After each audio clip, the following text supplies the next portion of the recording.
संग्राम TV prime time समाचार में आपका स्वागत है।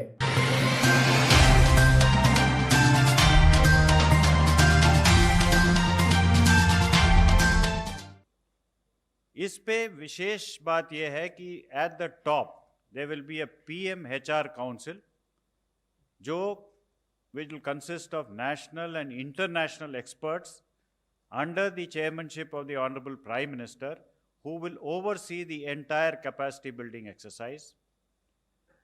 It is also envisaged that a separate commission will be set up. An expert body will be set up, which will be called the Capacity Building Commission, which will harmonize the standard training standards. It will create shared faculty and resources. It will also have a supervisory role over all training institutions so that there is a common understanding of India's aspirations, development goals, national priorities, etc. So there is a common approach to problems that face our country. It is also proposed to set up a SPV, a company, which will manage all the digital resources and also create a marketplace for content. The best content of the world will be available on a digital platform, and this will be made available across the government to all levels within the government. It is not restricted only to the higher civil services or to certain ranks or levels. It is open to anyone who enters government service, and they can onboard themselves and get the best of courses from across the world. Also, they would be trained on their own areas of domain. Mission Karmayogi का भविष्य के लिए civil सेवा का निर्माण सही दृष्टिकोण, कौशल और ज्ञान निहित नव भारत के सपनों के अनुरूप ये इसका गठन हुआ है। ये दक्षता आधारित क्षमता विकास पे बल देता है और भारत का अपना सिविल सेवा दक्षता ढांचा, a framework for competency based on our own needs and on our own experience. This is something unique. We are not borrowing the competency frameworks from others. It is our own, which will reflect our culture, our own needs and aspirations. A shared understanding of India's developmental aspirations, national programs and priorities. Very often, the multiplicity of departments, the multiplicity of agencies has made the civil services think in silos. They think departmentally. So an understanding of the national priorities is very much required so that the country's aspirations are met and the entire civil services work unitedly towards it. It will bring about accountability and transparency, and the scale is so huge that it could probably emerge as the largest civil service reform in the world in terms of spread and in terms of the depth of the reach. And what is the ultimate purpose of all this? It is basically to equip the civil servant with domain and functional competencies, which would be goal-driven and also imbibe in them behavioral competencies.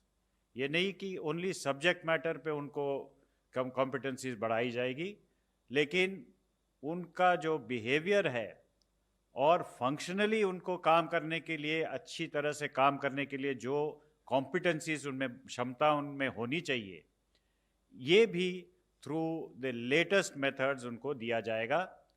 Ultimate aim being that the common man, his ease of living should improve, the ease of doing business should improve, and the gap between the citizen and the government should also come down, and we should be able to function at the highest level of efficiency to deliver these three major goals, that is ease of living, ease of doing business, and citizen-centric. Next, please. So there are key program components over here. The first is a shift from rule to role. So far, the training has been on the various rules and regulations. Now, each and every role in the government has been identified. Each role is divided into functions, activities, and each of these activities there is a competency level which is to be determined. So we are shifting, this is the fundamental shift from rule to role. So every role in the government, whether I'm serving as an assistant section officer in charge of a particular section, what is my role there?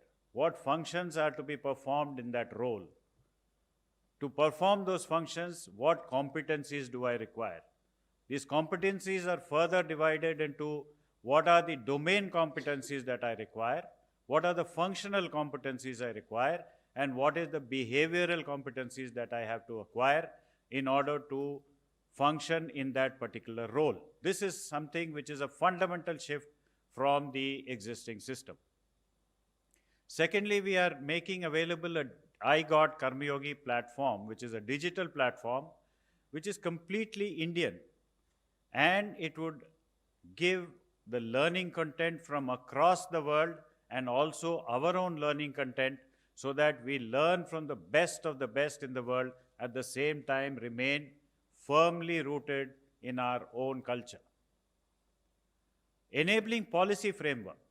Now this entire thing, since it is an electronic platform, it feeds back into the career profile of every civil servant and therefore would actually help the civil servant in planning one's own career as well as progress in the career.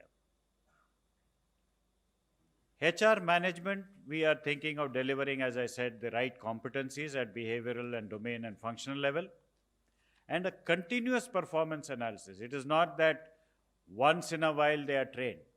It's a lifelong training process, and this data is continuously available and enriching the profile of the civil servant so that he can progress further in his career. There is a complete, credible and autonomous institutional framework which has been set up, which I'll come to a little bit later in my next slide. Next, please. So this is the institutional setup which has been proposed. At the top will be the Prime Minister's HR Council. This will consist of the Honorable Prime Minister, ministers of the Cabinet, plus international and national experts. There would be a coordination unit under the Cabinet Secretary, a capacity building commission, which would be an autonomous organization to look after the entire capacity building, and a special purpose vehicle to deliver, maintain and own the digital assets and also provide a marketplace for content. The total expenditure on this would be 510 crores over 5 years, and it has a unique subscription model where the SPV would be charging a minimum rate of about 431 per civil servant, and on this basis will set up this entire edifice. Next, please. So this is just details of what I mentioned. The Honorable Prime Minister would be the chairperson of the HR Council. Political leadership will be ministers and state chief ministers. The thought leadership, eminent national and global academicians, thought leaders, industry leaders, and also civil service leadership. And the main function of this would be it would be an apex body, driving and providing strategic directions to the program, approve and monitor civil service capacity building plans, review reports submitted by the Capacity Building Commission. Next, please. The Capacity Building Commission, this is a unique formulation where there would be an autonomous organization with a mandate of driving standardization, harmonization, and shared understanding of capacity building activities, create shared learning resources, define templates for annual capacity building plans, functional supervision over the central training institutions of the central government. All training institutions of the government will come under the functional supervision of the Commission. This would set norms for common mid-career training programs. Inquilab TV समाचार आपको अच्छे लगे तो share कीजिए, subscribe कीजिए, comment कीजिए।